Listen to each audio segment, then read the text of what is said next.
We can now bring in Arwa Damon, president and founder of INARA, a non-profit providing access to medical and mental health care to children impacted by war and natural disasters. Arwa was also former senior international correspondent with CNN. Arwa, thank you so much for joining us here on France 24. You were recently in Gaza. Tell us how you got in.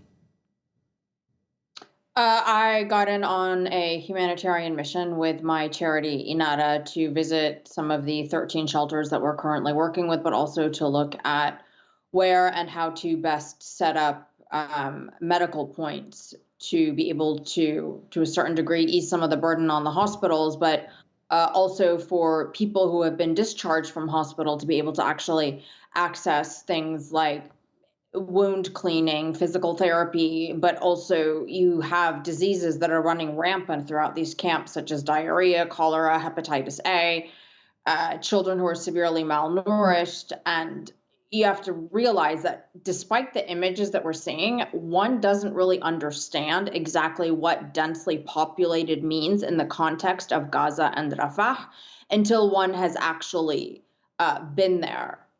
I have never seen anything like this in my 20 years reporting from and or working in war zones. Just the sheer volume of people that is there, the way that shelters are packed and then tents spill out of shelters, cascading onto sidewalks, into the street. The sheer crush and volume of people that is there makes the notion of any sort of invasion into that area absolutely bone chilling. You just described scenes of what seemed like hell. You've been out for a few weeks now. What images still haunt you? There's an image of a 10-year-old boy who was in the ICU at one of the hospitals. He had been shot in the head, and his father was by his side, just praying for his son to wake up. There's the image of a mother who thrust her limp baby towards us. You can see it right there on the screen, actually. And she was just begging for help. She didn't know what to do. And walking into that particular tent, but it's the same in all of them, every step you take just sends up clouds of mosquitoes and flies. There's no bathroom. There's no shower, there's no access to clean water. But then, there's also these other images that sort of stand out to me. And it's when you're able to catch these brief glimpses of the life that was and the people that were, my eye at one point caught two girls giggling off the back of a donkey cart. And I kind of breathed a sigh of, subconscious relief just to have been able to catch that moment. There's so much that really sticks with a person, but then also the overriding emotion being out is also just how gracious everybody is towards each other, but even towards us as outsiders, despite the needs that they have and how overwhelming that is. There's a certain grace and dignity that people are really holding on to that is just so admirable. I love the fact that you told me about when you caught a glimpse of those two girls giggling, it brought a sigh of relief to you, because I wanted to ask you about what sense you got about the children there. Will they ever be able to recover from what they're seeing? Recover might not be the right word. Will they be able to live with and be able to sort of lead productive lives where they're able to live, love, and laugh to their full capacity? Yes, to a certain degree, but if and only if they get the medical and the mental health care that they need. I don't know if there is a sufficient appreciation to just the sort of depth of trauma that is being inflicted on people every single day, how that fear that one has within them living in this kind, specifically this kind of a war zone, with the unpredictability of the bombardment, the way that fear clutches and grips your chest and your throat, and how you don't have a chance to, in quotations, recover from this trauma because you're constantly being traumatized. At one point, a mother ran after me. She was staying in a tent somewhere else, and she grabbed my arm to tell me the story of how her 6-year-old boy every night would scream and convulse and rock back and forth every single night, and he'd been doing this for weeks, ever since he saw his younger sister decapitated, when a bomb hit their house. And so, you see these various levels of trauma, but then you also do see, those glimmers of kids being kids, right? Like they chase after you when you're walking through the hospital, and you kind of have to gently shoo them away.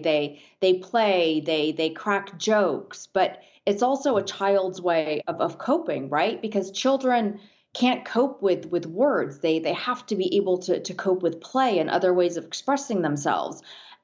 And then the adults, the severe trauma on an adult. I mean, ask anyone who has survived Gaza or who is still trying to live in Gaza, and they'll tell you that inside they're dead. Right now, Gazans are ghosts. They are zombies. Arwa, you've covered numerous conflicts during your years at CNN, Afghanistan, Iraq, Syria. How does what you saw in Gaza compared with those? I always hesitate to compare, war zones, and across all war zones, the pain that war causes, the pain that losing everything, that made up your life, that you loved, that you put so much of your life into, that always remains the same. The big difference, I think, when it comes specifically to Gaza goes back to that level of density of souls that you have in a place like Rafah. It's the lack of access to safe space. I mean, even if we look at, the battle against ISIS in Mosul that also took place in intensely, densely packed urban environment, there always came a point in time where if you survived up until that point in time, you could get out to safe space. Just about every single war that I can think of, eventually, even though access to safe space may have been dangerous, there was always that option to be able to get to it. Gazans do not have that option. The borders are closed. They are being massacred and bombarded on a regular basis. Humanitarian aid cannot reach them. And this is something that is also different. Humanitarian organizations are on the ground in Gaza, and yet humanitarian aid is not getting into the volume it needs to be getting in at, nor is there the capacity to distribute it, quite simply because deconfliction isn't working. And then let's look at one more key difference that is well worth mentioning.